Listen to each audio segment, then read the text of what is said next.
Hey there, this is Izzy Dakota Jones with the Other Doing podcast, and I'm going to talk to a friend of mine, Mr. Brian Holden. And I interviewed Brian. I think Brian was my first podcast 2 years ago. And Brian is a great blues guitar player, singer, songwriter.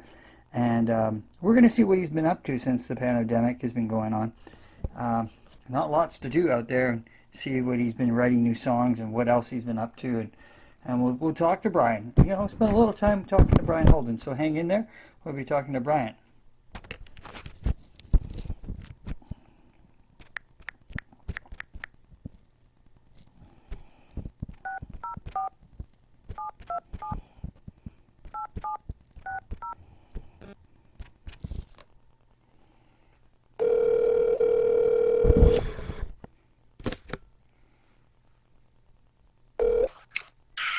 Yo. Brian, how you doing? Good. How are you doing? I'm hanging in there. Yeah. My day off and running around like crazy, but what the hell. Oh yeah. Yeah. So are you coming over? No, I'm going to do it right here on the phone. Oh, over the phone. Okay. Yeah. I've been doing a lot of them over by the phone. Yeah. You know what? I look better over the phone. You do? So do I. It's like my cousin says. Yeah, you always had a face for radio.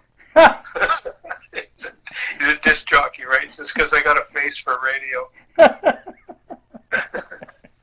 That's good. That's a good one. Yeah. Yeah, I got a good face for podcasts. You don't have to. Oh God. So hey, let's talk. Okay. So what have you been up to since we've had this fun time? 2020. What can I say? You know what? I've been trying to learn how to cook, but it turns out I'm not the best cook. I don't have any imagination for cooking. I haven't been to a restaurant since the beginning of February or something. Oh, I know.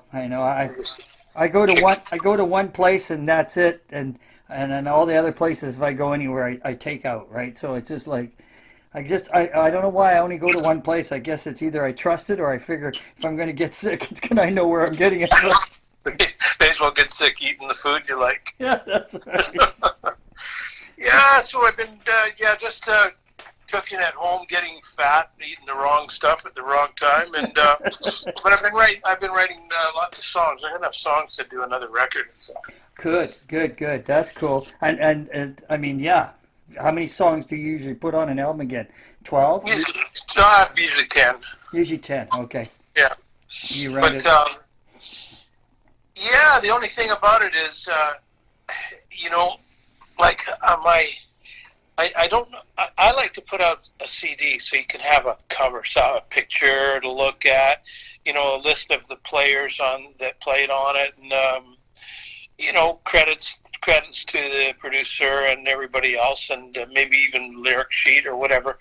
I like to have something that I can hold in my hand, but nowadays, like, nobody has, they don't even put CD players in cars anymore. I know. So I'm kind of disappointed with that whole thing. I don't know what to do. I didn't even know that. You know that? I didn't know they didn't put CD players in cars. I still got a CD player in mine, although mine's ready to cack, but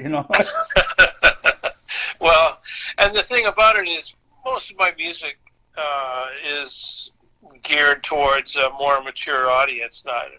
I'm not saying, when I say mature, I just mean older. I don't mean smarter. but an older crowd. Like, my music sounds like late 60s to mid 70s R&B kind of stuff, and yeah.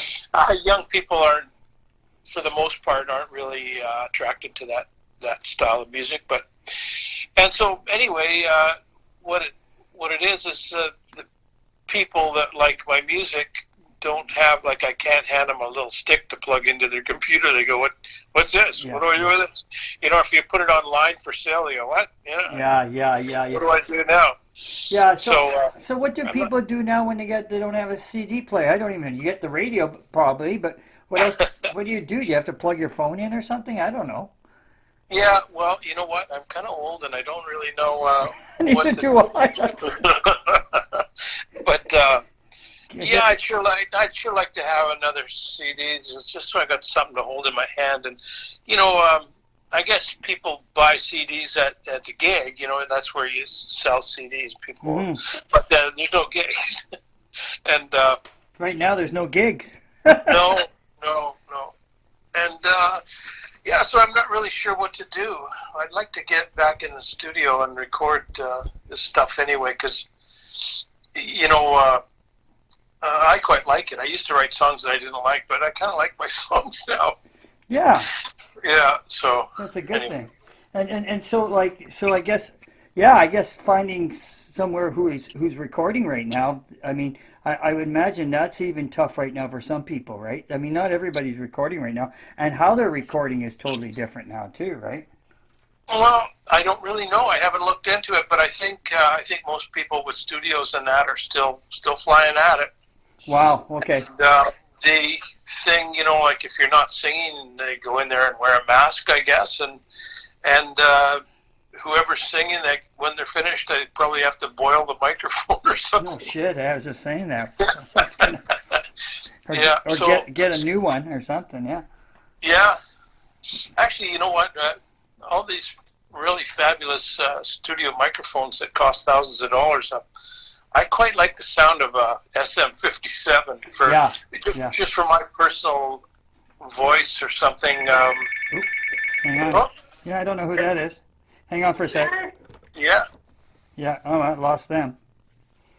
It's hell being popular. I know. We're on the other phone too. Yeah. And I took that phone off the hook. They can just like wait. Anyway. Yeah. So. So I don't know what to do about this music that I got. I'll probably record it and figure something out. Maybe I'll put out another CD anyway. Yeah, I think you should. And just pass them out like business cards. Yeah. You know what I've been doing all summer, spring and summer, and is setting up at my house on the front porch and playing for the neighborhood and all. I know. That's what I've been hearing, and I hear that's going really cool. Like a lot of people say that, you know, they've been watching it online. They really dig it, right? Well, the so many neighbors show up that I have to do it secretly on a different night every time, so that people can't just predict when it's going to happen and invite all their friends, because we get just too many people, right? Right. Yeah. Then you're going to get yourself in trouble with the Yeah, law. I mean, a couple of weeks ago there was about 25 or 30 people here before the band showed up. Oh wow. They got blankets set up on the boulevard and lawn chairs, and they're waiting for, you know, because I guess they saw me setting up the gear. Yeah. And then people are starving for entertainment, you know. Yeah, they are. And and musicians like yourself and me and you, we're starving to play and play in front of a crowd and get that instant gratification from appreciation, you know? Yeah, and I'm looking. Yeah, and I myself, I want to get back in the studio and record soon too, because that's killing me too, right? I've got I'm like you. I've got a lot of songs right now, and people who want to record, but we haven't got. I mean, we're still sort of getting it all together, but I'm thinking maybe the next 3 or 4 months or 2 months or so at least, I got to figure that situation out, right too. Yeah. Yeah, it's tough right now because, like I said, some people are recording. I know some studios are up and some are not. You know. Yeah. Yeah, I know that's happening right now. So, and that's shut up. Hang up that phone. Hang up that phone now. Yeah, watch them. Yeah. So, hey, you know what? One thing that is kind of fun and interesting is we have a neighbor that rescued this little dog, and it's a big long story about the dog, but anyway, this little dog needs some vet bills paid, and the vet said it would be around $1,100. And the lady that rescued the dog, for a living, she walks dogs and house sits in the neighborhood here. She's really nice and really reliable and all those things, but now everybody's at home, so they don't need any house sitting, and the dogs are going, please, not another walk. I just want to sleep, you know. The dogs are all just walked right out. So anyway, this woman she's not making any money, and now she's got this little dog that needs a bunch of work. It's got a hernia, and the dog's never been spayed, and a few things. Anyway, it adds up to quite a bit of money. So what I did was I put a box of my CDs out on the sidewalk when we were playing music for the neighborhood, and then I just told everybody that if they could have CDs by donation, and all the donation money goes to getting this dog sorted out. Oh, that's a nice thing. Yeah. So anyway, we raised up just under $1,000, and so Wow, yeah, that's good. Yeah, so we're getting the dog fixed up. I thought that was a little heartwarming thing. That was really nice. See, something good came So out of that. there is a way to get rid of CDs. yeah, the bright side of side of COVID. yeah, CDs. Yeah. Yeah. So you've got the songs. You're ready to roll out. You get into recording. When do you think you might do that? Probably in another month or two or so, or 2 months. You're looking around. Yeah, I don't know. I'm not. Like nothing seems to be in a hurry. Yes. I do have one song that's really it's really pertinent to what's going on right now. Right. So it's a bit of an anthem type of thing for just for all the race things that are going on now, all that. So I wouldn't mind getting that song out. Cool. Fairly. Yeah. That's it. And other than that, I don't know. I just there's no hurry. I mean, if they came up with a vaccine or a way to keep people from dying from this plague, if they came up with that today, it would take probably a couple of years before everybody in the world gets the treatment.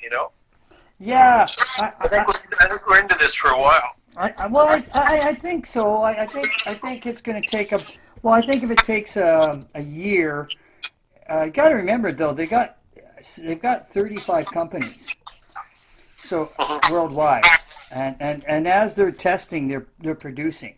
So I was watching something today that one of the companies that's in the UK, and they're tied with the US. They're gonna they already got some something 1 point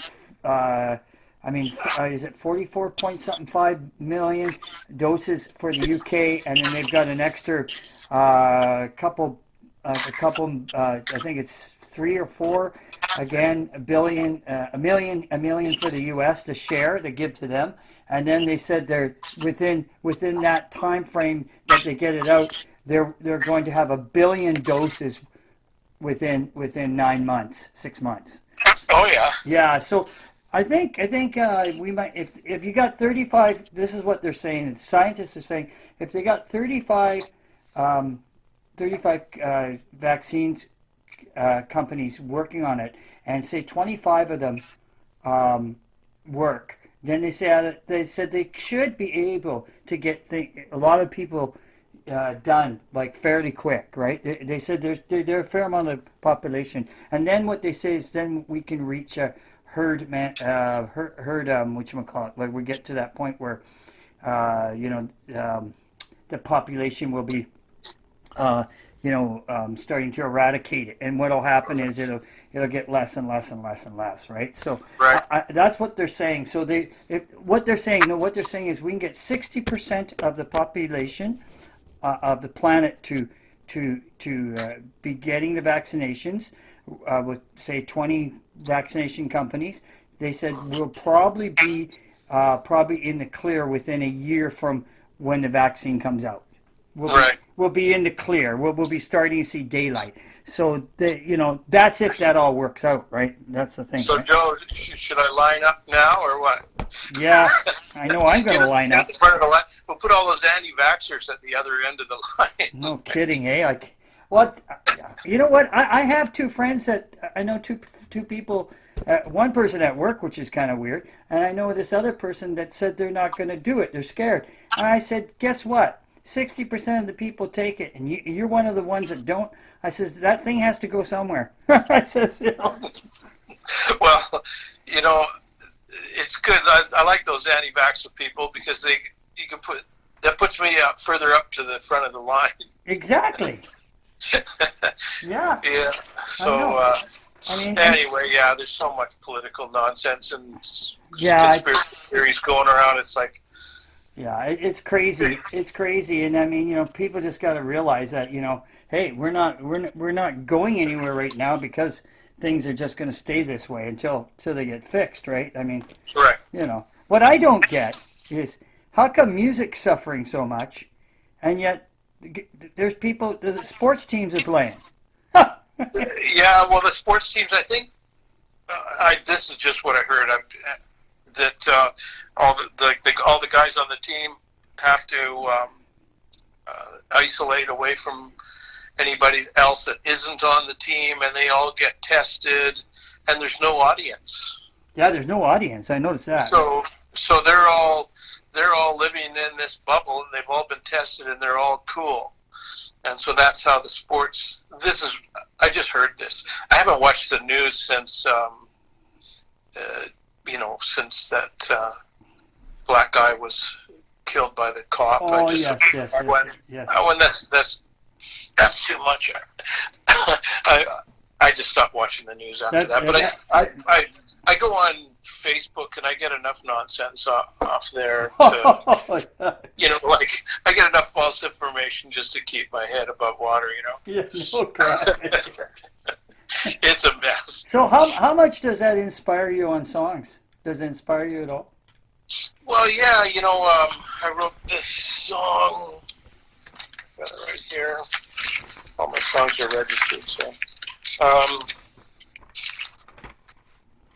Yeah, I wrote a song about. It's called "Find Our Way." The world is changing in so many ways. People keep trying, thinking one of these days, until we can see that we don't need hate. We got to believe it before it's too late. In some other time, in some other place, you want to believe in the human race. Mm. I'm talking religion, I'm talking race, talking about people standing face to face. And then, so it's a bit of an anthem, right?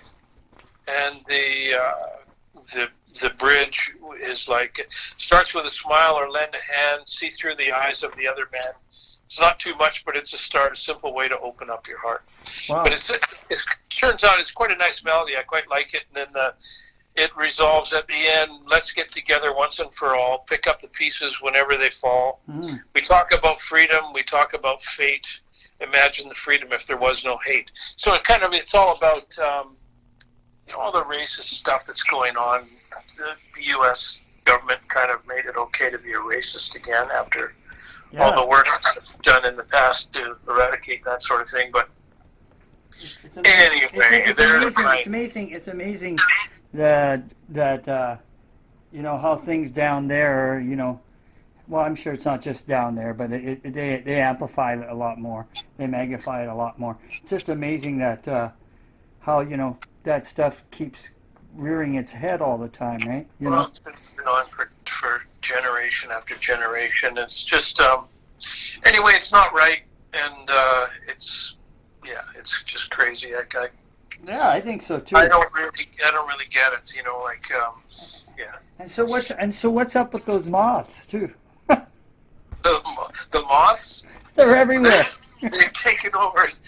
Well, they showed up instead of the murder wasps. Remember, we were supposed to be inundated by murder wasps. Oh, I know. I remember that. They never showed up, so we got the moths. Anyway, they're kind of a milder version. They're just kind of annoying, but they don't kill you, so that's kind of nice. No, they're all over my front back. I go outside, and they're all over my back wall. They're all stuck to my windows everywhere. I know. It's just like, remember we used to get those crane flies?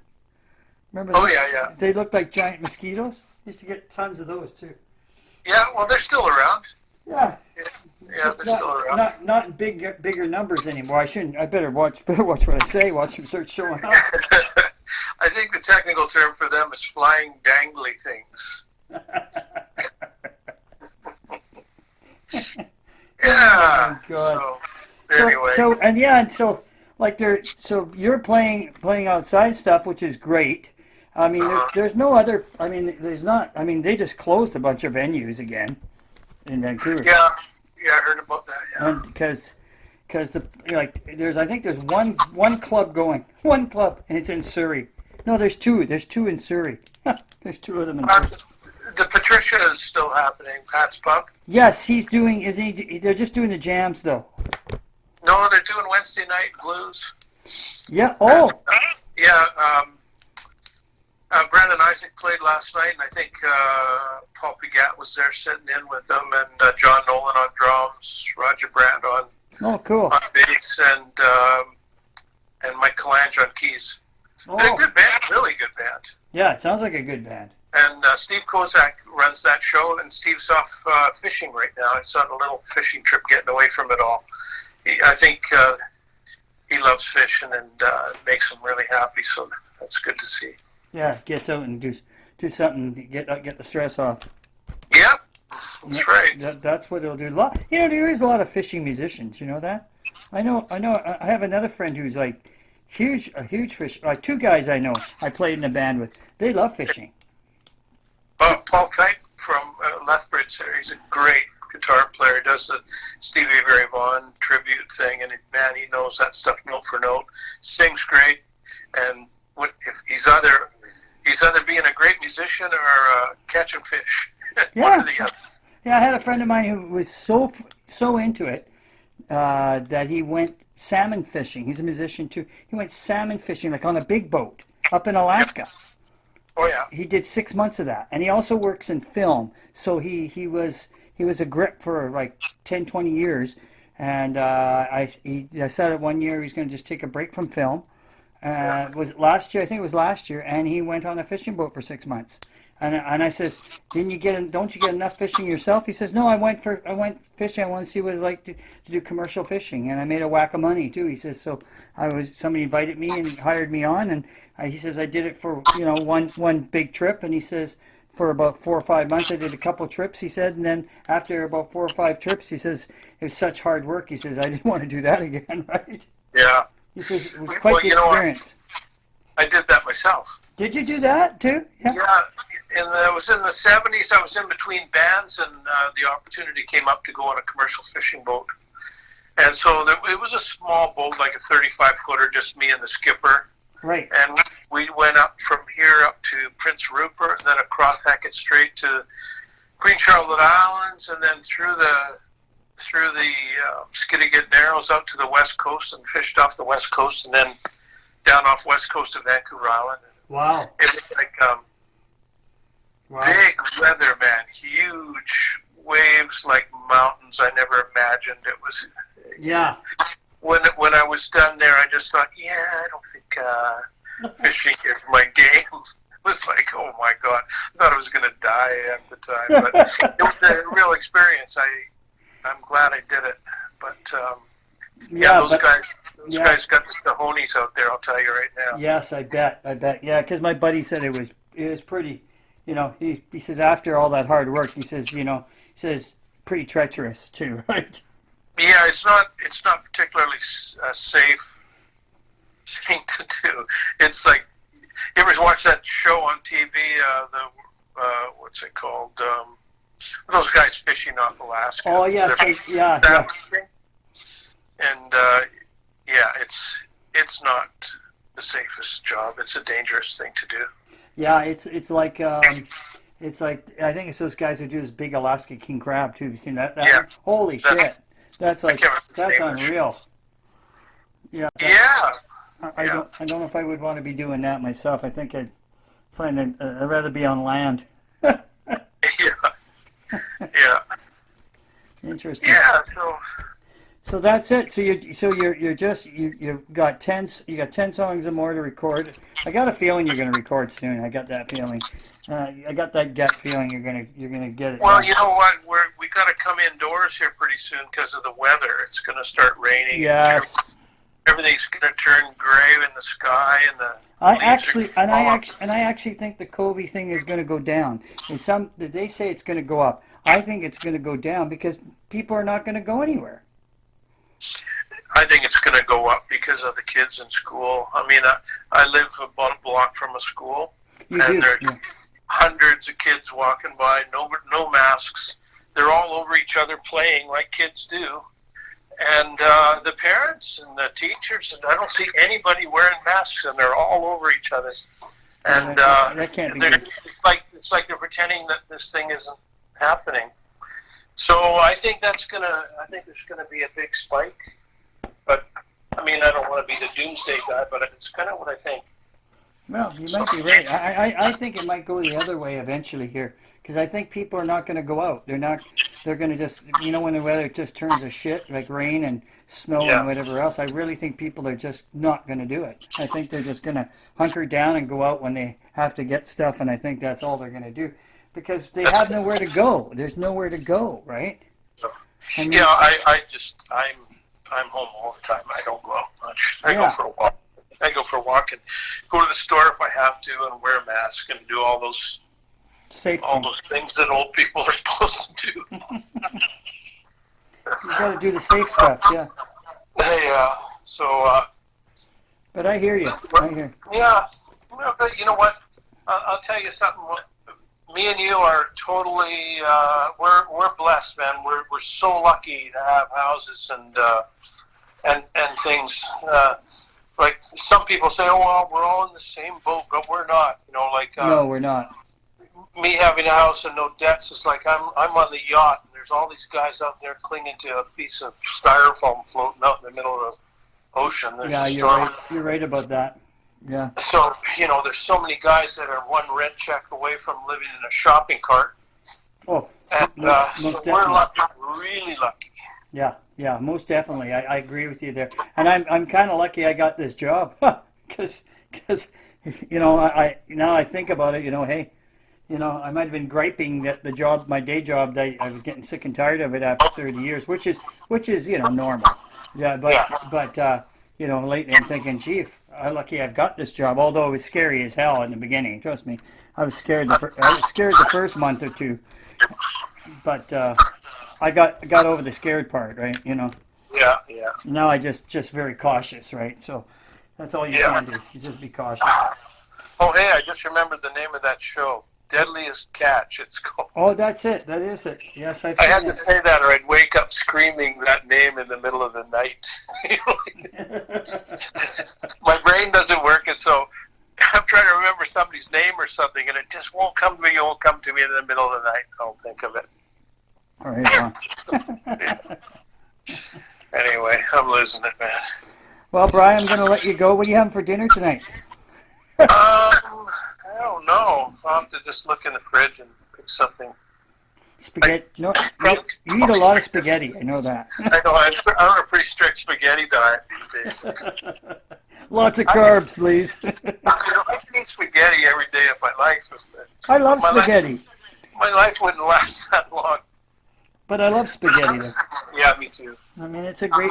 How can you go wrong? You get some tomato sauce. The tomato sauce is great for you, Yeah, it's a lot. It's there's more potassium in tomatoes than there is in bananas. Yeah. Somebody told me that, so I believed it. I'm going to have to check that out now. No. Yeah, go on Snopes or something. Yeah. I'll let you go, Brian, and I'll talk to you soon, okay? Yeah, thanks for the call. You be safe. You too. Okay, bye. Bye-bye. So that was talking to Brian Holden. This is Izzy, Dakota Jones. We had a couple interruptions there. Somebody called. I don't know who on the other line, but that didn't last. So we are now moving on.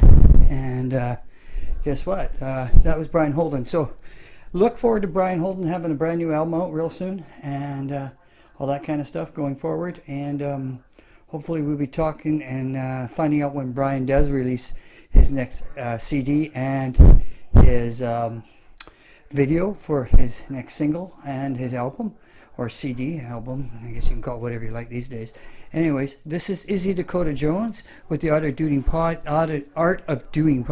blah, blah, tongue-tied, I mean.